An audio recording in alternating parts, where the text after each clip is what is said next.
He's the rock god just as famous for his iconic top hat as he is for his iconic riffs.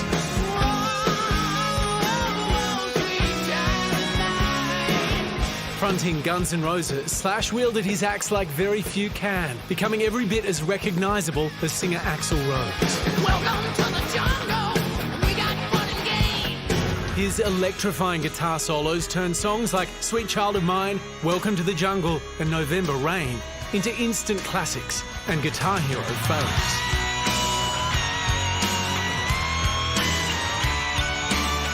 Not just the star of GNR, Slash has also been dropping other projects for more than 25 years, including a brand new record. So get ready, because it's time to rock out with your top hat out.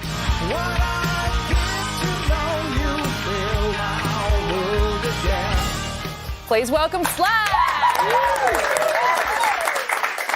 Oh, Slash, thank you so much for joining us. This is your second album with bandmates Miles Kennedy and The Conspirators, and you decided to record it live. What was the thinking behind that, or is that just how you usually do it? I've always recorded stuff live, but I always go back and re-record my guitars because I hate headphones. But this time we set up everything sort of like a backline like we would in a club and just recorded it live like that. And it was a lot of fun. You know, you have to just play the best you can and hope for the best, and we don't go back and fix anything and it's like flying by the seat of your pants. It's good. So Slash, going back to your roots now, I'm told you moved to LA as a kid from the UK, where you had some pretty remarkable house guests like Iggy Pop, David Bowie, Joni Mitchell. How did these people get on the guest list to your house? Well, my mom and my dad both worked in the music business. So my mom was a clothing designer, and so she did clothes for everybody in the 70s. And then my dad was designing album covers. And we lived in Laurel Canyon, so it was very communal. Really great time, in the music scene in the 70s. And so I was just sort of raised around all these eccentric musicians and singers. I know you make it sound very relaxed and casual, but that sounds like a very cool 12th birthday party. No, it was definitely cool. I appreciate having those experiences growing up, especially given what I ended up doing for a living. So you've got two sons, Cash, who's 17, London, I think, is 19. Are they following in your footsteps? Have you sort of raised them in the same way around loads of celebs? I mean, I never actually thought about the celeb part of it. I mean, I guess to some extent there's that.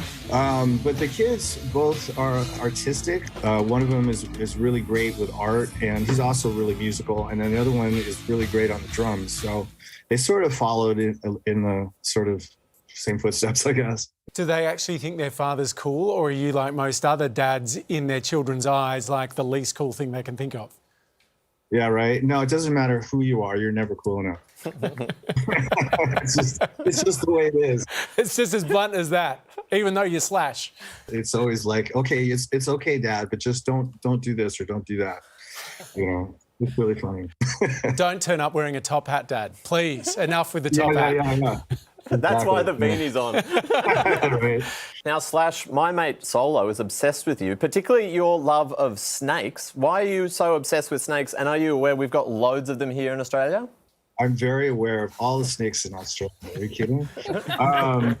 No, I go snake hunting all the time when I'm up there, or down there, I guess is the best way to put it. I just was, ever since I was a little kid, when I was living in Stoke-on-Trent in England, I was obsessed with reptiles and snakes especially, but just animals in general. But with snakes, I actually became pretty avid snake enthusiast. And we had upwards of 90 snakes at my house over a period of time there. Was the period where you had 90 snakes at your house the same period where Joni Mitchell and David Bowie were coming around? No, that was later on.